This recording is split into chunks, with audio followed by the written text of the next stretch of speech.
am Sue Webley. Welcome to another episode of Inspire.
Hello. Good morning. Welcome to another episode of Inspire. And I see that my name is not up here.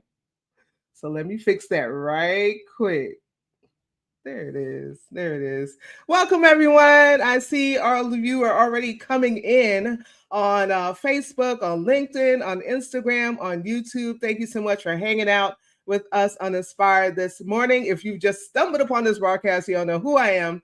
I'm your host, Sue Webley. I'm an author, producer, ordained minister, and entrepreneur, and I believe in the power of words, wisdom, and witness. And that's exactly what Inspire is all about. So every Saturday morning at 10 a.m. Eastern Standard Time, we host space for honest, soulful, and often transformative conversations with guests from all walks of life: entrepreneurs, artists, thought leaders, organizers, everyday people who are living boldly and authentically. We explore all of the topics that matter, from mental health and identity to faith and business and justice and creativity and healing. And so whether we are spotlighting community leaders or celebrating personal triumphs, Inspire is rooted in the power of story and the belief that when we speak our truth, we light the way for others. I want you to do me a favor as you are coming in. If you're not already doing so, I want to invite you to connect, follow, like, and subscribe. We are on Facebook, Instagram, YouTube, and TikTok, and Inspired with Sue W. Now, if you've already been following us from Cara Solutions LLC, thank you so much. I appreciate your support. We are still streaming on Cara Solutions LLC, and Cara Solutions is still going strong. That's my company. That's my baby. But we are building up the Inspired with Sue W platform. And so I invite you to go ahead and follow and connect with us. Also, you can head over to our website at www.getinspired.live. There you can watch all of our previous episodes. You can find out a little bit more about the show, and you can subscribe to our newsletter, because guess what? We don't want you to miss anything that's happening with Inspire. So I'm going to, ask my usual question. I know some of you are new. Thanks, love. I know some of you are new, but hey, Bishop Bonnie, I see all of you coming in. Now, you know what I'm going to ask. What are you sipping on this morning? What are you sipping on this morning? What you got in your cup, y'all? Do you have water? You have tea? Do you have coffee, orange juice, apple juice, a smoothie? If you got something stronger, listen, I'm not judging you, but I have coffee in my cup, as I always do. And this morning I feel a little tired, so I got some mushroom coffee in my cup. Listen, mushroom coffee, it is the absolute best. I want to thank my sibling, Dr. Renee Amin, for introducing me to this mushroom coffee. If you want to know what brand it is, let me know. Inbox me, because I'm not getting advertising coins. So inbox me and I will let you know what brand this is. All right. Queen's drinking plain water. Well, I hope it tastes good. Bishop Bonnie, French vanilla coffee. It's only $7 here. Listen, I know that if you're joining me from the West Coast and the Midwest, even East Coast, or wherever you're joining me from, Mountain Time, I know that you love me because it's a Saturday morning. We've been working all week. We want to sleep in, but you're here watching Inspire, hanging out with me, and I am so grateful. Let me see who's over on Instagram. Hey, Instagram folk, thank you for joining us this morning. Unfortunately, Instagram is on a different screen. And so you'll see me pop over there every once in a while to greet the Instagram people. So before we move in today's conversation, I want to talk a little bit about the moment we're in. April has been horrific for Black women. Okay, in just the last few weeks, we've watched a heartbreaking pattern repeat itself again and again. Black women being killed, often by the very people who promise to love and protect them. And studies have shown that Black women in the United States are murdered at rates far higher than other women, and that most are killed by someone they know, often with a gun in the context of an argument. And this month alone, we have lost, and I'm going to call their names, right? I am going to call their names: Dr. Serena Fairfax, who was a dentist, a mother of two, and servant to a community in Fairfax County, killed in a murder-suicide by her husband, former Virginia Lieutenant Governor Justin Fairfax. I want to pause right here because, there are folk all over social media praising this dude, talking about, oh, yeah, Roland Martin, talking about they frat brothers, people, listen, I don't care what type of relationship that you've had with this person, right? Don't glorify him, right? And I find that disgusting. But yeah, we not we not bigging up the people that kill us, right? Pastor Tammy McCullum, this was a few weeks ago, right, on Easter. She was married more than 30 years, shot and killed by her husband in their North Carolina home. Florida Vice Mayor Nancy Mateer Brown, she was a public servant and environmental advocate, killed in what police have called a domestic violence incident, with her husband charged with premeditated murder. This is why, some of us, we prefer to deal with the bear, right? Content creator and influencer Ashley Robinson, also known as Ashley Janae, who died under suspicious circumstances while on vacation in Zanzibar after reported domestic conflicts with her fiance. Detroit rapper Qualisha Sadidi Barnes, who was 14 weeks pregnant when she was shot and killed in Atlanta, allegedly by a boyfriend who did not want her to continue the pregnancy. Devonta Curtis, a Black trans woman from Chicago, beaten to death in her own apartment by an on-again, off-again boyfriend. Barbara Dare, I'm calling their names, a licensed speech pathologist who spent nearly 2 decades serving students in Chicago public schools, shot and killed by her son, who then took his own life. These are not just headlines. These are daughters and mothers and pastors and public servants and artists and educators, Black women and femmes whose lives mattered, whose legacies deserve more than a single news cycle. Because, after the single news cycle, they're going to disappear, right? They join a much longer list of Black women and girls who are missing, whose cases go unsolved, whose families are fighting to keep their names from fading. And so if you are watching today, you are carrying the loss of a Black woman in your own life, a friend, a sister, a mother, a partner, we are holding you in this space. Right where you are, I invite you to say her name out loud, wherever you happen to be. Say her name out loud or whisper it in your heart. We're going to take a minute to pause and honor her life.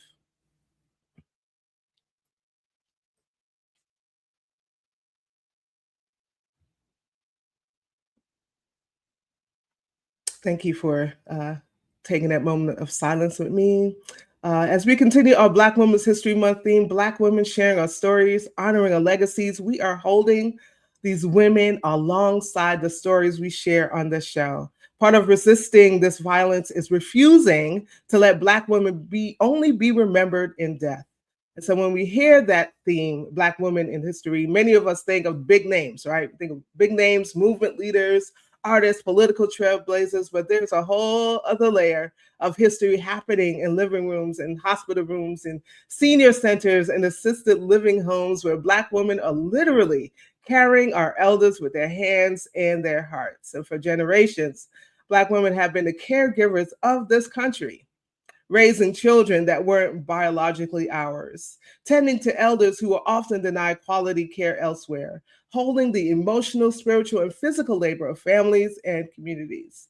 Too often, that work has been taken for granted, underpaid, and unseen. But there is a growing wave of Black women saying our care is valuable, our expertise is powerful, and we deserve to own the spaces where our people are being cared for.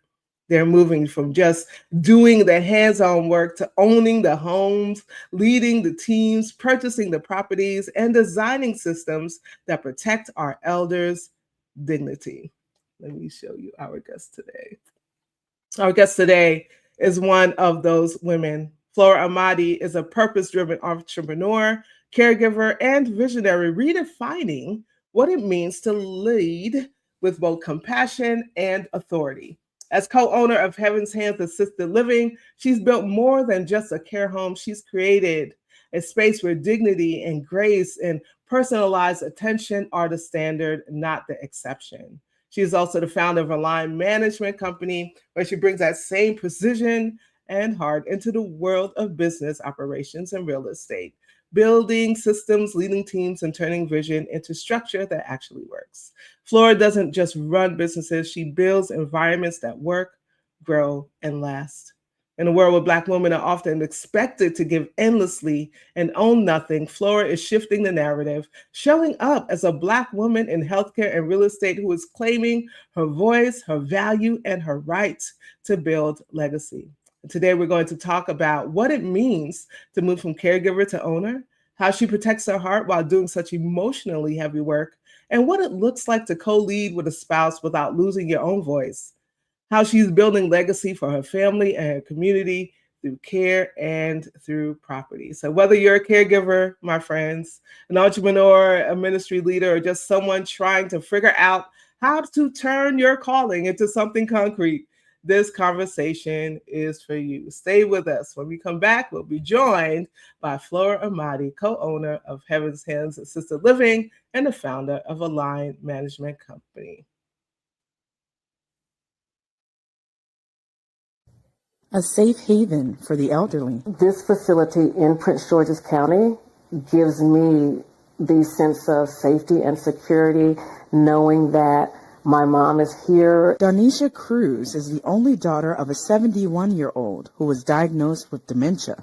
Cruz recently enrolled her mom in Heaven Hands, a new Black-owned assisted living facility that's working to provide luxury and affordable care to seniors. Cruz says this facility that offers amenities, toiletries, and meals is a lifesaver. She can finally move her mom from a facility over 2 hours away to a home only 15 minutes away from her.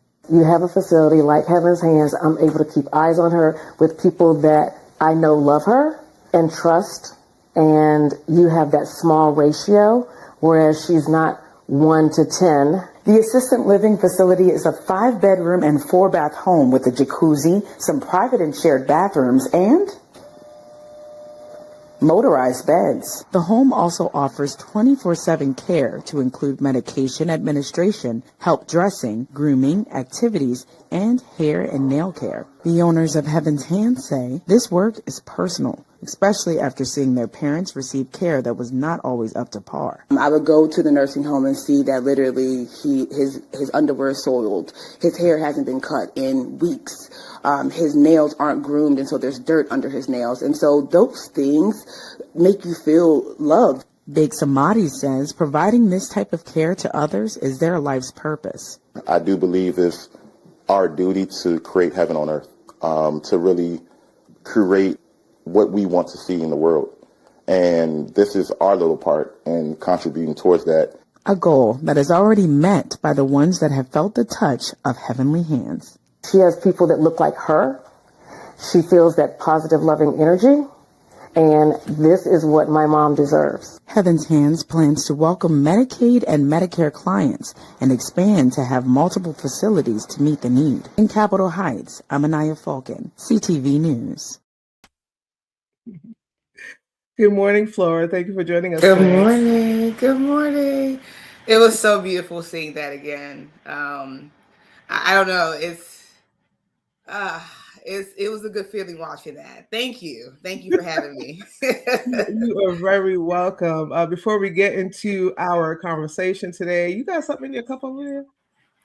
You know, I know I was supposed to have something in my cup, but I got a little sun kiss. Okay. I really, but I was supposed to have water, but I have sun kiss today.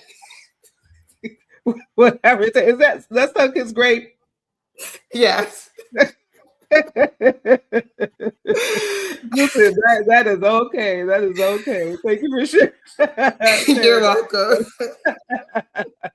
So, yeah, let's jump right into it. I'm so excited to have this conversation with you. And so, I mentioned earlier that the theme for Black Women's History Month. Again, we have to shout out Shaw Battle, who is the curator, the founder, the creator of Black Women's History Month. And listen, she is lobbying to get this to be a nationwide thing, and we're calling it forth. National Yes. Black Women's Yeah, we need it. We need it. Yes, we absolutely need it. And I know we just came from March Women's History Month, and people's like, why you gotta separate? Because we need to. All right. That's all I'm gonna say about that. So our theme is sharing our stories and honoring our leaders. And so when you hear that theme in the context, right, of your own life and work, what's the first story or image that comes up for you?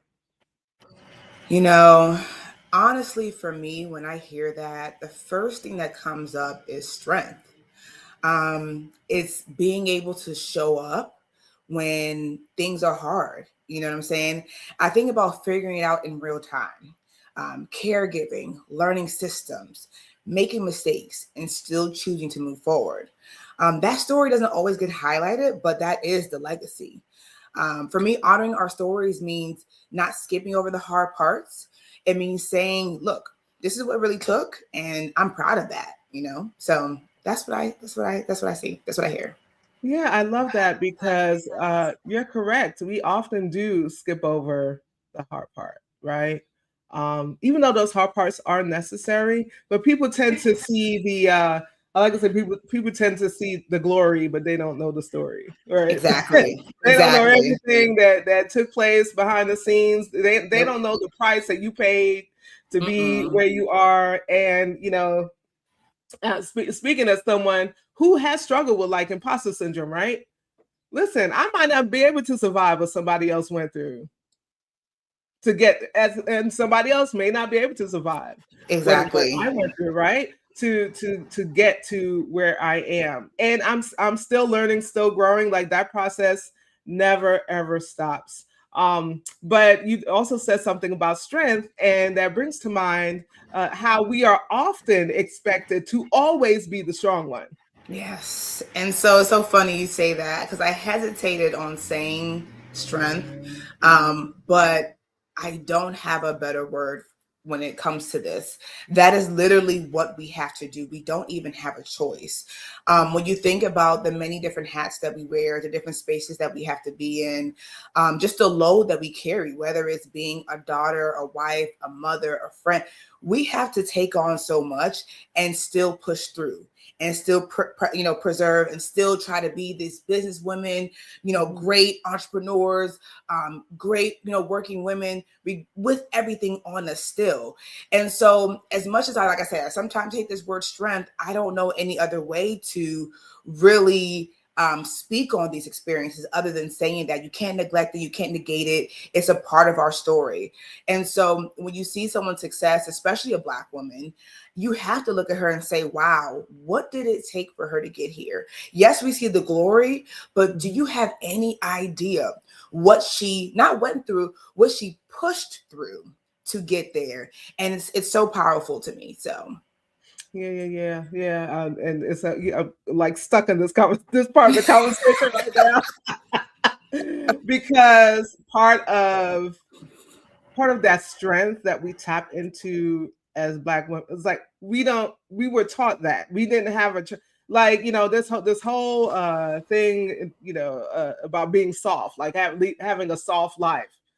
Many of us don't have that option to have a soft life, right? And it was instilled in us by our parents, by our caretakers, our grandparents, our some of our ancestors who have gone on, that yeah, you have to be this way to make it. You have to be twice as good. You have to show up more than anybody else showed up. You should be the first one there and the last one to leave. And we take this to heart so deeply that we burn ourselves out. Some of us, Yeah. we're tired. Yeah. We're tired, Yeah. And right? when you said about the soft life, I feel like when it comes to that, I think there is a way to have a soft life, but our soft life is not defined by what society defines it as. We Mhm. have to come to a place where we redefine what that means, and that means what that means to us personally. I was recently having a conversation about expectations and what society says is right and wrong, or this and that. And there's so many things out there that like what a man's supposed to do, what a woman's supposed to do, what a soft life is. It's so many things that are projected on us, where we feel like sometimes we're measuring inadequately in terms of what it should be. Sometimes we do need to just take a step back and say, our lives may be chaotic, right? But what does soft life look to us? And to me, that might just mean being able to go get my nails done once a month, or Mhm. being able to go get a massage once a month. Like, it might not be the soft life where I get to kick my feet up and have somebody do all these things for me. Okay, fine. But what does it mean to me? And I think once we start to get more okay with our true reality and what that looks like, I think that could also help bridge that gap, because I feel like sometimes we get angry because we don't Mm. get to live this particular life that we want to live. So how Mhm. do we still make joy, be happy, and be grateful for the life that we do have, while still, balancing what we define as a soft life? So Yeah. Yeah. anyway, you said that would trigger a recent conversation. So I just wanted to, throw that out there. Listen, those are some salient questions, boy. And we could stay right there. We could stay Yes. right there for the whole time. And maybe we do need to have this like a deeper conversation. Maybe a panel or something, like a deeper conversation of what that looks Yeah. like, right? Yeah, for sure. And how we can navigate and maneuver so that we're not burnt out, so that we can let go some of the stuff that we continue to carry on our shoulders, right? And Yes. that the world expects us to continue carrying on our shoulders, right? Yes. Yes. um and so, to that point, many of us were taught to see ourselves as helpers, right? We help others, we take care of others, but not necessarily as a owner. And we know that especially over the last few years, with so many Black women being pushed out of the workforce, yeah, a lot of us are entrepreneurs, right? A lot of us have kind of leaned into our skill set, leaned into our areas of giftedness, and started our own thing. What would you say, Flora, helped you cross that line from I'm good for caring for other people to I can actually own and run my own business? Oh, that's such a great question. The shift from caregiver to owner honestly was mental before anything. I had to stop seeing myself as just someone who's good at caring and start recognizing that I understood operations, I understood people, and I understood these things in a much deeper way. The biggest thing that I had to push through was doubt. Not just can I do this, or am I allowed to do this at this level? Because all those answers were yes. So ownership required me to trust my instincts, make decisions without always having to have validation, accept that growth while being uncomfortable. So I really looked at my life experiences. And oftentimes we don't realize that God has already put us in position to be able to do the things that He's called us to do. So when it came to that shift from caregiver to owner, it was more so like like I said, operationally, do I understand how things flow? Do I understand the needs of this population? What in my experiences did I see would help propel an individual in this position? What shortcomings did I experience? What things would I have loved to have? So it's almost about like figuring out how to build a system around people's needs and the care needs of that. So because I understood that, I decided that, you know what, I can do this. I get this, and I'm going to do it. Like, it is what it is. Let's do it. Let me try it scared, whatever the case may be. But I was confident that I understood what needed to be done. And like I said, it was mental before anything. Yeah. Thank you for sharing. Thank you for sharing with us. Hey, everyone. If you've just joined us, we joined us late. We are in conversation with Flora Amadi, and we're having a good conversation already this morning. So if you have a question or a comment for Flora, please go ahead and put that in the chat. Hey, Sissy. Hey, Pastor Tanya. It's so good to see you. I see you, Minister Dave, Tony, Elder Tressa. All of you are on. Thank you for joining us this morning. And again, shout out to those of you who are hanging out with us on the other screen on Instagram. We appreciate that you're hanging out with us. But again, if you have a question or comment for Flora, please post it, and we'll be sure that she'll get the opportunity to respond to that question or comment before we end our time together today. So before we started, I called out the names of some of our sisters who are now ancestors, right? When you think, and then we're going to get into all about the business that you have with that you co-own with your husband and your company, but when you think about the Black women, right, blood or chosen, who's still with us and who have gone on, whose shoulders that you stand on, who comes to mind? And how do you see their sacrifices and lessons showing up in the way that you lead today? Such a great question. I would have to say it would be my mother. I've seen my mother sacrifice so much. Whether it was her sacrificing her life to raise me in a certain kind of way, whether it was her sacrificing her own dreams in order to make sure that I got what I needed. And it's honestly something that I'm still learning and understanding today. When we're younger and we look at our parents, obviously we think they're like superheroes, right? That nothing can happen to them. And then you get older, you get to this space where you're like, okay, I'm understanding why my parents made certain decisions the way they did. I understand why they moved the way they did. And then you get to a stage where you're like, oh my goodness, like all of this was for me. Like they did this in order to make sure that I had this or that. So for me, and honestly, I'm also a caregiver for my mother now as well. And so seeing the sacrifices that she made early on before she got to the stage that she's in now, to ensure that I was able to get the education I needed, to ensure that I was able to get the work. She gave me room to grow, room to be able to explore, room to be able to experience. And she also supported me in these moments as well.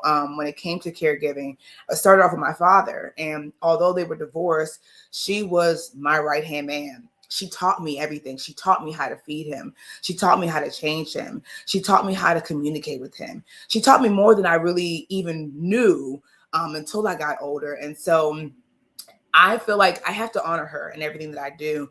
I have to make sure that she's proud. I have to make sure that I show her in a way that I appreciate all that you've done to allow me to be here, and just pay it back for her, which is to be as successful as I can in this space. So that's who I think about. Ooh, thank you. Thank you, Mom.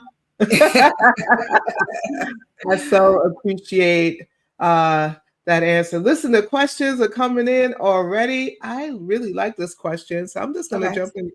I usually save some questions to the end, but I really like this question, so I want to ask it. So is it Excerper? Flix? Excerpt? Stepper? Anyway, hanging out with us on YouTube.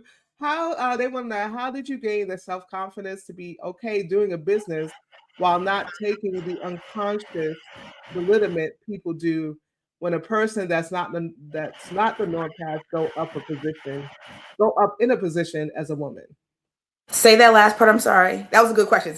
Repeat Yes, it it for me. was I'm a good sorry. question. All right. So, how did you gain the self confidence to be okay doing a business while not taking the unconscious? Well, I guess you know, not internalizing. I would say the unconscious belittlement people do when a person that's not the norm path go up in a position as a woman.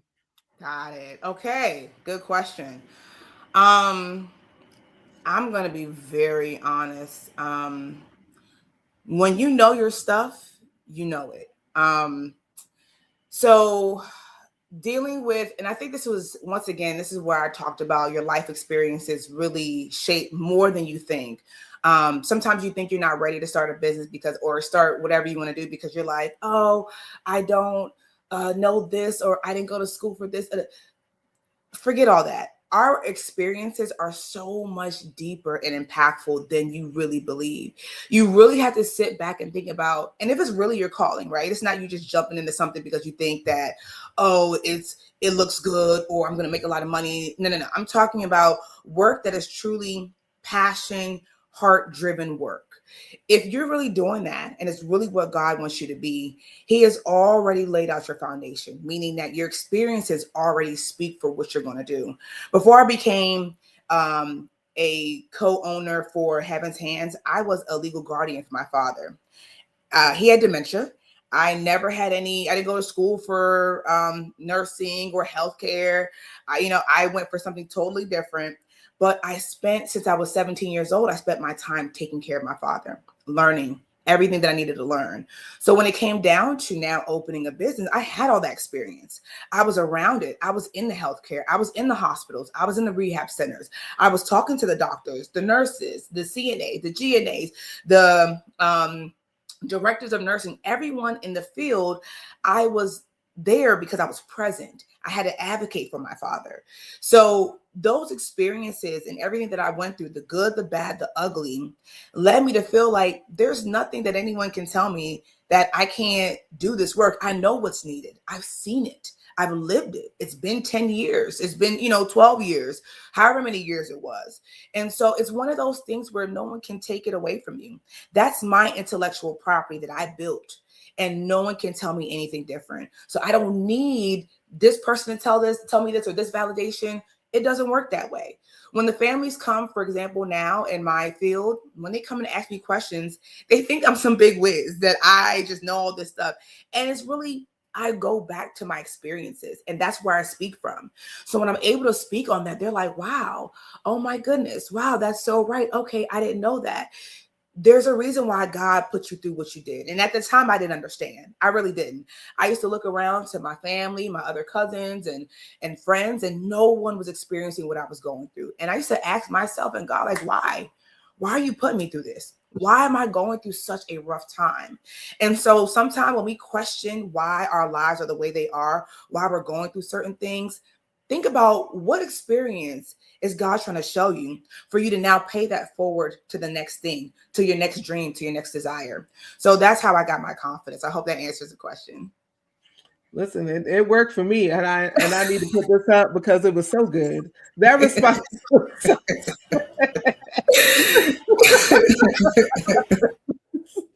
we gonna put a Cash App and Zelle in the chat, y'all. Okay. Oh, that was such a wonderful question, a wonderful response.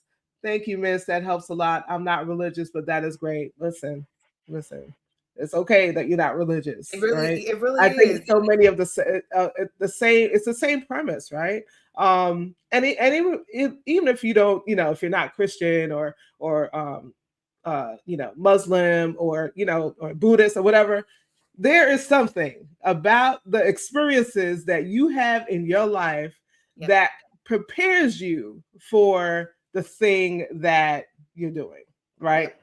It does prepare you. Now, I hang out with that brown Palestinian Jew named Jesus, and and I rocks with God, right? So I was saying either last week or the week before, started talking about God's will, right? And how a lot of things we believe is God's will is not God's will, right? Some of those horrific things that happen to us, especially as Black women, so many of us have been raped and sexually abused, and so many things have happened to us. That wasn't God's will, but God still uses that. Yeah. God can use that and work that together. That's what the working together of the for your good is. Right. When you can take those experiences and help. So we're not here for ourselves. We're here for each other. Right? You got it. We're Yep. here to be in relationship with each other. We are here to take care of each other. And our experiences help us to do that. Once we've done the inner work. Because sometimes our experience, if we don't do that work, we can't, we're stuck there, right? We can't take care of we can't even take care of ourselves. We can't take care of other people. So you have to do that work and know that, your experience has informed how you show up, how I take care of this person who has gone through something similar as me. It's not the same, because we all experience that. You might have the same thing happen to us, but we all, we internalize it, we experience it in different ways. But because we share a traumatic experience, I'm able to walk with you. Right. I'm able to have this conversation with you. And this is not a knock to those who have gone to school and gotten the paper and gotten the degrees and read the books, right? Not a knock to you, but there's nothing like someone having gone through an experience. Correct. And to be able to speak from that place. Yep. Right. So I nothing is wasted. Nothing is wasted at all. Right. You use it all to get rid of me. So your experiences by itself, help to prepare you for what you are called to do, because we are all called to do something. And it's never for us. It's always for somebody else. So thank you so much for that response, Flora, and thank you. Listen, please tell me how to pronounce your name, because I don't want to keep jacking it up. Thank you, right there, who's watching on YouTube, for that question, because it really helped open up, unpack, right? Some of what it takes to gain that confidence. Zephyr, thank you, Zephyr. Thank you so much. Thanks, Zephyr. Great question. Hey, Jones. Yeah, Zephyr, that was a good one. Listen, again, all of you who are watching, if you have a question for Flora, please don't hesitate to throw that thing in the chat, and we will make sure that that she gets the opportunity to respond to it. You know what? We're gonna take a quick little break for some housekeeping. You can have a sip of your what's it, your grape soda, Flora.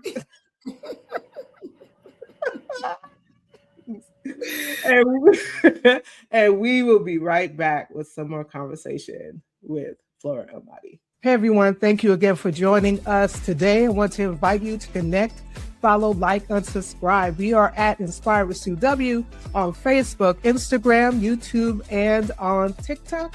Please do us a great big favor and give us a follow if you are not following us already. Also, you can head over to our website at www.getinspired.live. You can find out all about the show, watch all of our previous episodes, and subscribe to our newsletter, because we don't want you to miss anything that's happening with Inspire. Are you or someone you know on a mission to create change while inspiring others to do the same? Well, we want to hear from you. I want to sit across from you in this virtual space on a future episode of Inspire. Visit us at www.getinspired.live to book your appearance today. You can head over to our website, click on Be Our Guest, fill out that guest intake, and a member of our team will get back in touch with you. I can't wait to welcome you to a future episode of Inspire.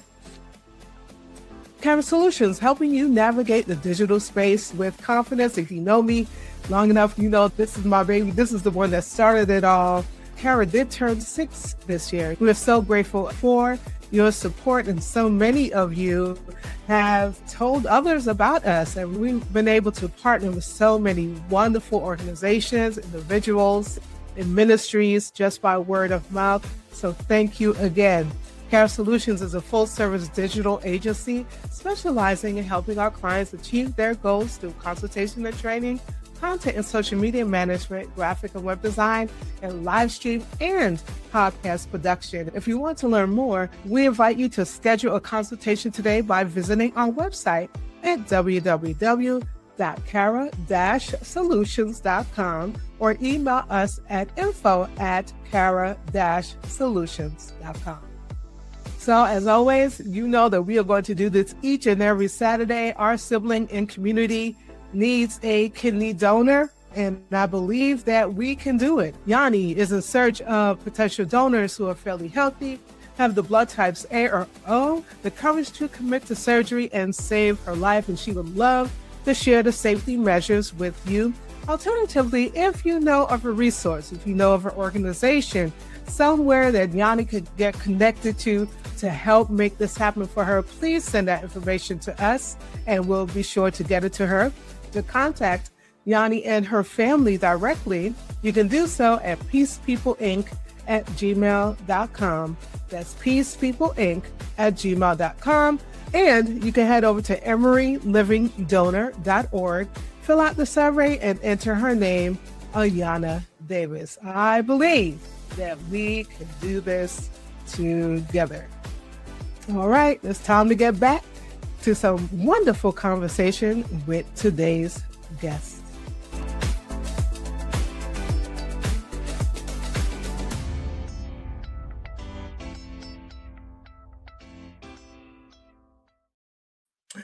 Welcome back. Welcome back, Flora. Thank you. I want to say I do have my cup now. Wait, we gotta put you solo layout so we can see what the all right. All right. Okay, and we do have water in here, which is what I should be drinking. So now the thing is, Flora, the water bottle is sitting next to my cup right there. Oh, I love it. There's water in the coffee. Okay. All right. Yes, thank you so much for this rich conversation so far. And so I want to talk about this work that you're doing with your husband. Tell us a little bit more about this assisted living company and how it came to be, and how is it working this with your spouse? Yeah. So we became fully licensed last year in July, and this entire vision honestly came from a little bit of what I spoke about earlier, which is my personal experiences with my father and mother, and his experience with his father as well. My husband's father had a stroke about 3 years ago, and he became paralyzed on one side, and he's had to, him and his brothers have had to become caregivers to take care of their father, and navigating through, once again, the healthcare system, going through rehabs and dealing with doctors and home health, all these sorts of things. There's been challenges, even though his mother is a nurse. And she's definitely been bedside with him this entire time. There were still things that she wasn't getting, even while being in these facilities. So those barriers really opened up his eyes to see, like, wow, this is, there is a lot more to healthcare. And when your parents get older and they have these disabilities, like, it's more than what the eye needs. And then similar to my story, my father was diagnosed with dementia when I was 17. I was actually the first one to diagnose him. He was 55 years old. And at that time, 55 is very young. This is back in 2009, 2010. We've gone so far when it comes to mental health since then. But back then, there weren't any like scholarly journals or people talking about dementia at that age. So I would do a lot of research trying to figure out what's going on with my father, look at his life patterns, the way he would behave. And I found out through just doing what my gut was telling me to do that he had suffered from a couple of minor strokes, which led to him having vascular dementia. So navigating that as a young kid, trying to care for him, also, be in school. And, we're not taught how to do these things. We're not taught like, oh, when your parent becomes sick, this is what you do. This is what you don't do. You don't. So I was learning and doing at the same time. And I made a lot of mistakes, but I was trying my very best. And so just going through all that, once again, nursing homes, rehabs, all that, I dealt with the worst of the worst. And I just didn't know certain things. And so all that led to us, fast forward to 2020, I want to say 2025, we decided that, you know what, let's do something. Let's do something for ourselves. And obviously my father passed in 2020. So I couldn't really do it for my dad anymore. But we knew this was a area and a need was, of this type of work. And especially for those who look like us to get the proper care. So we just decided to go forward with it. I was convicted. I was just like, let's, and then I told him about it. He got on board and he was with it as well. And so we started the work. And so my husband's also a realtor as well. And so that's why I plugged in his mug. Yeah. But he's a realtor. And so he definitely assisted when it came to finding the house. I mean, we were looking for a good facility for a while. We found the home. We did renovations. We had to go through the licensing process. And we really focused on it, so the whole process probably took us about 7 months to get it up and running. And then after we were up and running, after we did our grand opening in July, gracefully, we welcomed 4 residents in September. And we are a home that can hold about 5 residents. So we're about 80% occupied at that point, which is a blessing, So we've just been running right now. We're fully occupied. So we've been fully occupied since December. So we've been just, moving along, and, our families are happy. Our residents are happy. And, yeah, we just feel like we're really doing our part. So Wonderful. How is it working or being in business with your with husband? my spouse, with my husband, Yeah. I'll say this. It's you have to really understand boundaries, right? So we're partners first, regardless, whether, it's in business, in marriage, we're partners first. And we do have to find ways where we can't let the emotions at home overpack you at work. We can't let the business come too far in the house. And so it's really about just compartmentalizing things and ensuring that when we're dealing with business, this is our time. We schedule the time for business. And once that's over, we're done. We let it go. We move on. If we need to wait till we get home to have certain conversations, and my husband's big on that. He doesn't we're not at work or operating in the assisted living talking about personal things at home. No, it is separate, and if it tries to come up, it's like, no, let's table that. We'll talk about that when we get home. So he has done a great job of making sure that we have those boundaries. And of course, me too, but we just make sure that we keep business where it is and we keep home where it is, and we don't let the two really take over each other. So it's been okay. It's been okay. It hasn't been bad. It's been okay. And we've been able to make it work. Yeah. Wonderful. Thank you for sharing that with us. I see this question, Bishop Bonnie. We're about to ask it. We're about to ask you some questions. Listen, y'all on it today with these questions. So yeah, let's look at what Bishop Bonnie has said. She says, a pastor caring for a woman from my church with dementia. I spent time in skilled nursing facilities, and I'm deeply troubled by how many residents have no visitors at all. They're living forgotten lives. And as women, we are often the ones who step in. We don't let people fall through the cracks, even when the weight is heavy.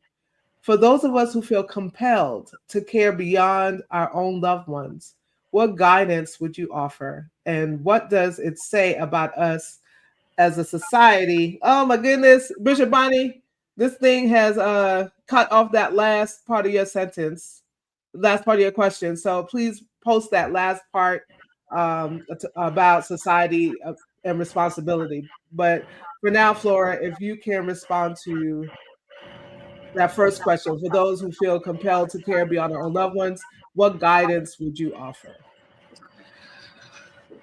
I'll say this: being a caregiver is not easy. I can't sugarcoat that at all. So the first thing I will say is you have to give yourself grace. It's not an easy job. Even though you go to those skilled nursing facilities and you see some people who don't have visitors, sometimes it's more than what meets the eye. Um, and there are many things going on outside of what we may know. You know, they may not have family in the area. Their family may be, working to make ends meet because they're also in a situation. They might not have the resources to be able to go there as often as they can. And maybe the days that you're there, their times might be different. You may come in the morning, they may be coming in the evening. So I feel like oftentimes we do have to give grace to those families and those people because we don't know what they're going through. For those who are called to caregive outside of their loved ones, I would say that it's something where you have to, it's definitely a calling. First of all, it's definitely a calling, and you have to have a lot of patience and strength. Once again, I know we're going back to this word again. And I say that because being a caregiver is something that is so selfless. It's something that you're not going to get any instant gratification from. There's no instant reward that you're going to get. What you're doing, you're praying that, or you're hoping that whoever's receiving it, they're the ones who are feeling your love and your attention. And you hope that later on, one day, we don't know when, that you get that reward. But there's no instant gratification. And a lot of times when we're doing things, we want that satisfaction immediately. We want to get paid or glorified or whatever for what we're doing. And it just doesn't work that way. So with caregiving, you really have to have it in your heart. And you really have to know that what I'm doing is bigger than me. It's not even about me right now. I want to make sure that whoever I'm caring for and loving gets what they need. And that is your biggest priority. Forget everything else. And like I said, it's very selfless. So forget all the other stuff. Do they have what they need? Are they well fed? Do they need a shower? Do they have all their medication? And if all those boxes are checked, that is the bar or the rubric stick that you're using to measure success in this particular area. Thank you for that response. Bishop Bonnie said that she gets that, but from the staff, they share that no one comes to visit them from their families and that they live locally. And I understand that is difficult. I also attempt to support the staff recently. I bought them all lunch, both the weekday and for the weekend staff. Is there anything else we can do for the staff? I'm what I'm hearing is because those are in care don't normally have they don't get visitors. First of all, before I even get to the other thing, if you normally those we've heard so many horror stories, right? If you don't get a visitor, you're just left to lay in your feces. You're not turned over. You get abused, right? But also when visitors don't come, the staff who are really called to this work, right? Because again, not everybody's called to this kind of work. The staff might be overrun or overburdened, right? Trying to be there, trying to be everything for these elders. For the residents, for the pay, right? Right. So what do you believe Bishop Bonnie can do for the staff who's working so hard to make sure that their residents receive the care that they need? All right, I'm going to give two sides of this. The job that the staff signed up for, they know what it is. This field, your family is somewhere else and not in your home because you can't take care of them. You can't be with them. I'm just being real right now. If you could, they would be with you. And I'm not saying that it's okay. But oftentimes when they go into skilled nursing facilities, the staff know that their job, most of the time when we have a job, our job, we don't just do what it says in the fine lines of the book. Your job may be, okay, I need you to cook, clean, give meds, and go outside. Oftentimes, we always go outside of that scope. So when you're in this field, this healthcare field, you know that your job is bigger than just what that job description is. You do have to be their caregiver. You do have to sometimes be there and talk to them a little bit more and make them feel comforting. So I'm not giving an excuse to the family, but that is a part of the role that you sign up for. So that staff, though, to support them, I feel like it's bigger than just like them feeling burnt out. It could be that the staff to patient ratio is ridiculous. It could be that you have 2 staff to 30 residents. And so you have an inequality when it comes to the amount of staff that are caring for so many. And that's a problem with the healthcare system. So that's not to say that they can't get burnt out, but it shouldn't be, the ratio shouldn't be so drastic like that to where you feel that way. Caregiving, like I said, is a part of what they do. They're supposed to be able to sit with the residents sometimes. They're supposed to be able to talk with them sometimes. They're supposed to be able to take them outside sometimes. As a family, I mean, seeing them, I think what Bishop is doing is amazing. Yeah, I mean, I would do the same thing. If you want to bring them lunch sometimes, if you want to bring them some fruit sometimes, some water, those little things definitely go a long way. But ultimately, this is the reality of the industry. And I can't really, I don't really have the perfect answer to tell you other than the truth, which is people are overstaffed and underpaid. And that's the issue of why there's burnout, which leads me to why I opened up my facility. With only having 5 residents, I have 2 caregivers per staff. There's no such thing as burnout. Everyone gets the love, attention, and everything that they need because I'm well proportioned in terms of the staff to resident ratio. So that's really the true issue why that's happening in those settings. Oh no, I can't hear you. Yep, that's because I'm muted. Okay. Thank you for that response. So Zephyr said, "What's your youngest patient? The youngest patient in your facility? Is it always elders?" So for my facility, the youngest is 67. Now you have a choice about how young you want to go. You can go younger if you want to. You can go as young as 55. But my youngest is 67 and my oldest right now is 93. Mm-hmm. Mm-hmm. Thank you. Oh my gosh. I just knows what time it was. Oh my goodness, me too. Wow. I feel like we just, but we have had an amazing conversation, right? Yeah. So I didn't get through all the things I wanted to ask you. I believe that it was still inspirational. It still helped someone. Let's see. So let's ask this question: as a Black woman, so there's a Black woman rather who loves elders, who maybe works as a nurse or a CNA or a home health aide, is the go-to caregiver in her family. Maybe she has a dream of owning a home like Heaven's Hands one day, but feels that that is too big or too far. What would you say to her? And what is one concrete step that she can take within the next 6 to 12 months?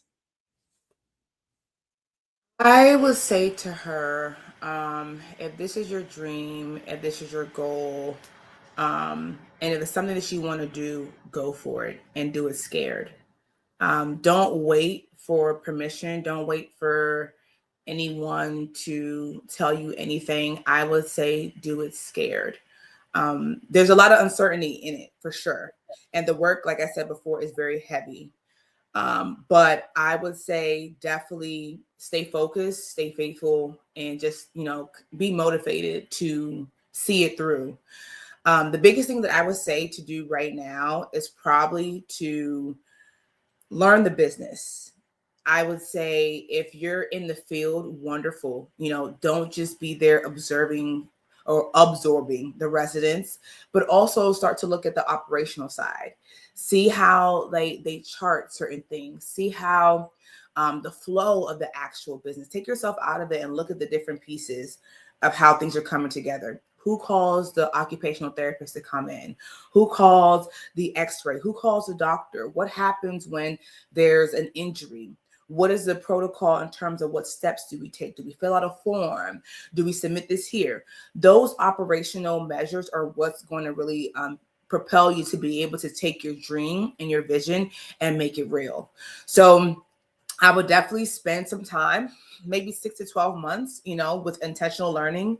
I would definitely also start researching the licensing requirements, depending on what state you're in, what county you're in, and what you want to do. There's a lot of different regulations that come with that.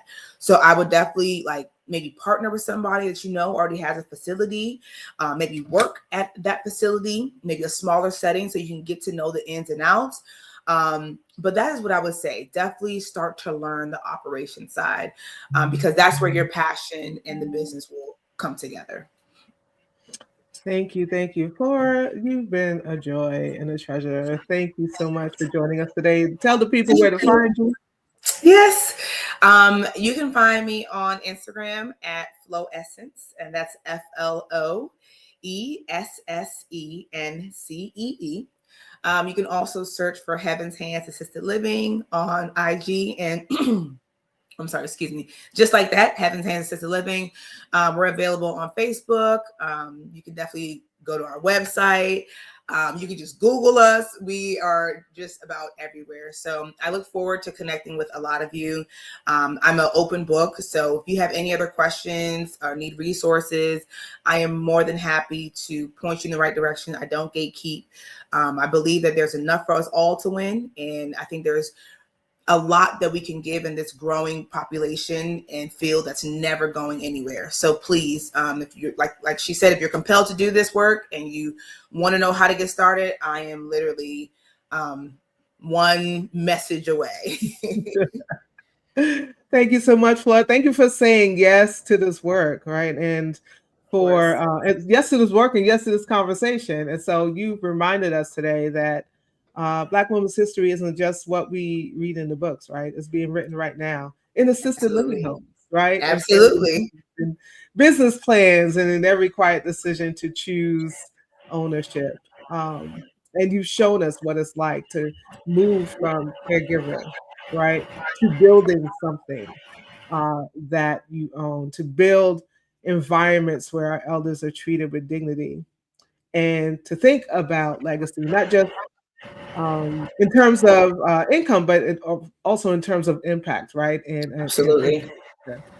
So, for those of you who are watching, if Flora's story spoke to you today, don't keep it to yourself. Share this episode with another Black woman who needs a reminder that her gifts are viable and that ownership is possible. And we here at Inspire, we're committed to lifting up stories like this every single week. So if you haven't already, make sure you're following the show and join us again on Saturdays at 10 a.m. Eastern.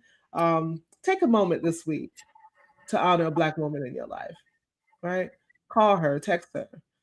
Sow into her vision, sow into her dream. Sowing, if you don't have money, sowing might just be sharing, right? Sow into her because our history and our future are carried in their hands. So we are cheering you on. We look forward to hearing more about the other facilities that additional facilities that you're going to be opening. Flora, thank you again for joining us today. I am Sue Webley. This has been Inspire, and until next time, I want you to stay lifted. I want you to stay motivated, but most of all, I want you to stay inspired. I will see you again next week. Thanks again, Flora. You're welcome. Bye. Thank you.